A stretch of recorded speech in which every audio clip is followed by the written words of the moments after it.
नमस्कार आप सभी को केमिस्ट्री पाठशाला बाय अमित सर में मैं डॉक्टर अमित शर्मा आप सभी का हार्दिक स्वागत करता हूं।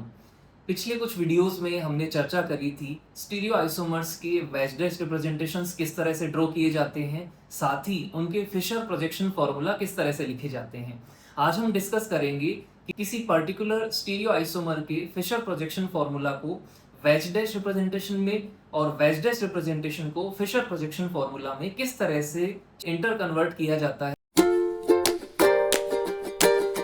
अब हम चर्चा करते हैं कि एक वेज डैश रिप्रेजेंटेशन को फिशर प्रोजेक्शन फॉर्मूला में कैसे कन्वर्ट किया जा सकता है, यानी अगर आपको वेज डैश रिप्रेजेंटेशन दिया हो उसका फिशर प्रोजेक्शन फॉर्मूला किस तरह से लिखा जाएगा वो बनाना सीखते हैं। अभी आपके सामने मॉलिक्यूलर मॉडल है, इसका वेज डैश रिप्रेजेंटेशन हम ड्रॉ करते हैं। वेरी शॉर्ट में आपको बताऊं, वाइट, ब्लैक और ब्लू, ये जो तीनों बॉल्स हैं ये एक प्लेन में है, यानी एक वर्टिकल लाइन ड्रॉ करेंगे और एक तिरछी लाइन ड्रॉ करेंगे कुछ एंगल पे।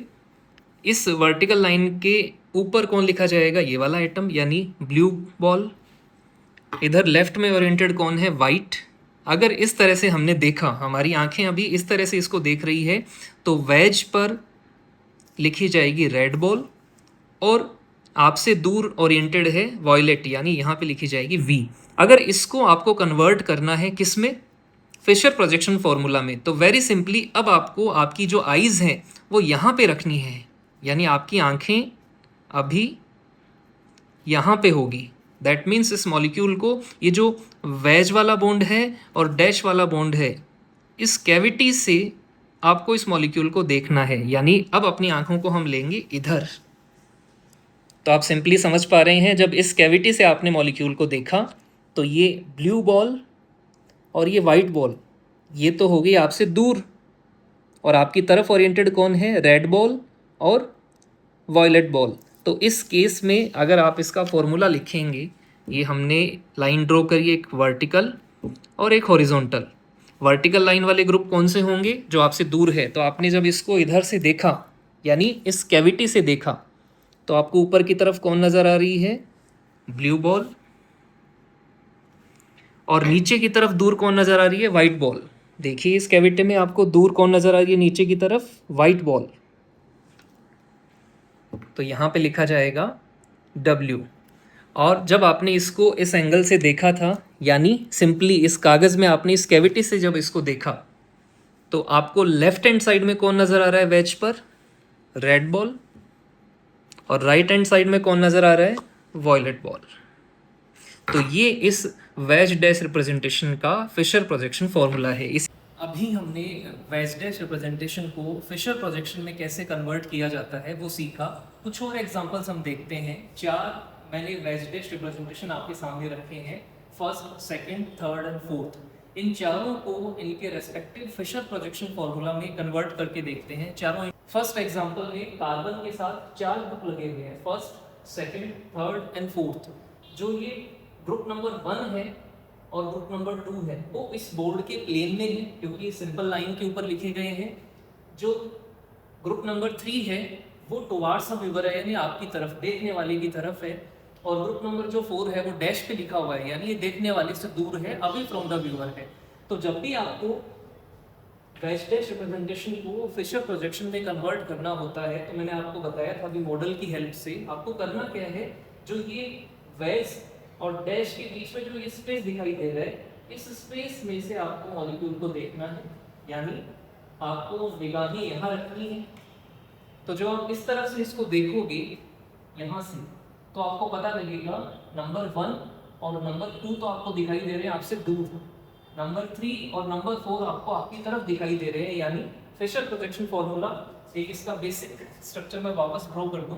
फिशर प्रोजेक्शन फॉर्मूला में सेंटर में कार्बन एटम होता है, और इस सेंट्रल कार्बन एटम, इस मॉलिक्यूल को इस तरह से देखना है कि दो ग्रुप्स आपको आपसे दूर दिखाई दे, अवे फ्रॉम द व्यूअर, और दो ग्रुप्स आपको आपकी तरफ दिखाई दे, टुवार्ड्स द व्यूअर। तो जब इस वेज डैश को हमने देखा, तो ग्रुप नंबर 3 और ग्रुप नंबर 4 ये तो आपको आपकी तरफ दिखाई दे रहे हैं, 2 एंड 1 आपको आपसे दूर दिखाई दे रहे हैं, व्यूअर से दूर। यानी आप जब इस एंगल से इसको देखोगे, तो जब इस एंगल से आपने देखा, तो आपको वर्टिकल लाइन पे फिशर प्रोजेक्शन फॉर्मूला की वर्टिकल लाइन पे कौन दिखेगा, ऊपर की तरफ नंबर 1 और 2 नंबर दिखेगा नीचे की तरफ, यानी यहाँ पे लिख देंगे नंबर 1 और यहाँ पे लिख दिया जाएगा ग्रुप नंबर 2। इसी तरह जब आप इसको इस एंगल से देख रहे थे तो आपको 3 नंबर ग्रुप तो दिखेगा लेफ्ट हैंड साइड और 4 दिखेगा राइट हैंड साइड। तो यहाँ पे लिखेंगे 3 और यहाँ पे लिखेंगे 4। दूसरे एग्जाम्पल को समझाने से पहले मैं आपको वापस बता दूं, वेज डैश रिप्रेजेंटेशन में मॉलिक्यूल को इस तरह से देखा जाता है कि 2 ग्रुप आपको दिखते हैं प्लेन में, यानी इस बोर्ड के प्लेन में दिख रहे होंगे जब आप सामने से देखेंगे। तो नंबर 4 और नंबर 1 आपको दिखाई दे रहा है प्लेन में, 2 है प्लेन से बाहर, नंबर 3 वाला और नंबर 2 वाला। नंबर 3 वाला जब आप इस एंगल से देख रहे हैं तो आपकी तरफ दिखाई दे रहा होगा क्योंकि वेज पर है, और डैश का मतलब अवे फ्रॉम द व्यूअर। तो नंबर 2 जो है आपको आपसे दूर दिखाई दे रहा होगा। इसको कन्वर्ट करना है फिशर प्रोजेक्शन फॉर्मूला में, यानी इसी मॉलिक्यूल को इस तरह से देखिए कि आपको 2 ग्रुप तो दिखाई दे आपकी तरफ और 2 ग्रुप्स आपको दिखाई दे आपसे दूर। यानी मैं अगर इस मॉलिक्यूल को इस वाले एंगल से देखूंगा, यहाँ से अगर मैं इसको यहाँ से ऑब्जर्व करूंगा तो यहाँ से ऑब्जर्व करने पर मुझे क्या दिखाई देगा कि 4 नंबर और 1 नंबर मुझसे दूर दिखाई देंगे, 3 नंबर और 2 नंबर मुझे अपनी तरफ दिखाई देंगे, लाइक दिस। तो ये तो हो गए वर्टिकल लाइन वाले ग्रुप और ये हो गए हॉरिजॉन्टल लाइन वाले। तो वर्टिकल में ऊपर कौन आएगा, नंबर 4। वर्टिकल में नीचे कौन दिखाएगा, नंबर 1। और जब इस कैविटी से इसको देख रहे हैं तो लेफ्ट हैंड साइड में वेज वाला दिखेगा यानी नंबर 3 और राइट हैंड साइड में डैश वाला दिखेगा यानी नंबर 2।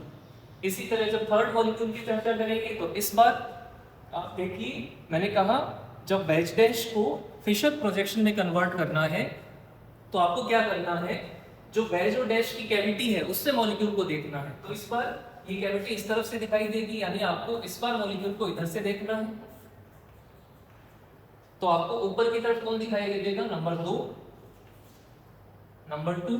नीचे की तरफ कौन दिखेगा, number 1। Similarly right hand side में वेज वाला दिखेगा, यानी राइट हैंड साइड में कौन दिखेगा, नंबर 3।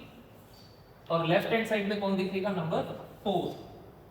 अगर फोर्थ मॉलिक्यूल की बात करूं तो फोर्थ मॉलिक्यूल में भी वेज और डैश के बीच में जो ये जगह है, इस जगह में से हमें इस मॉलिक्यूल को देखना है। तो जब आप इसको यहां से देखेंगे ऊपर की तरफ कौन दिखाई देगा, नंबर 1। वर्टिकल लाइन में नीचे की तरफ कौन दिखेगा, नंबर 3। राइट में कौन दिखेगा, जो इस वेज डैश रिप्रेजेंटेशन का वेज वाला ग्रुप है वो राइट में दिखेगा जब इस कैविटी से देखेंगे। तो इस कैविटी से देखने पर राइट में कौन दिखा, नंबर 2 और लेफ्ट में कौन दिखा, नंबर 4। तो हमने इन सभी एग्जांपल्स के माध्यम से ये सीखा कि कैसे वेज डैश रिप्रेजेंटेशन को उसके रेस्पेक्टिव फिशर प्रोजेक्शन में कन्वर्ट किया जा सकता है। हम इसका रिवर्स भी कर सकते हैं, अगर आपको फिशर प्रोजेक्शन फॉर्मूला गिवन है आप उसको वेज डैश में भी आसानी से कन्वर्ट कर सकते हैं। तो ये समझ आया होगा, ये सिर्फ देखने का एक नज़रिया है। कोई मॉलिक्यूल आप उसको किस तरह से देख रहे हैं, उसी ड्राइंग को जब आप कागज पर उतार देते हैं तो वो या तो वेज डैश रिप्रेजेंटेशन की फॉर्म में आपको दिखाई देता है या फिर फिशर प्रोजेक्शन फॉर्मूला की फॉर्म में आपको दिखाई देता है। Thank you so much.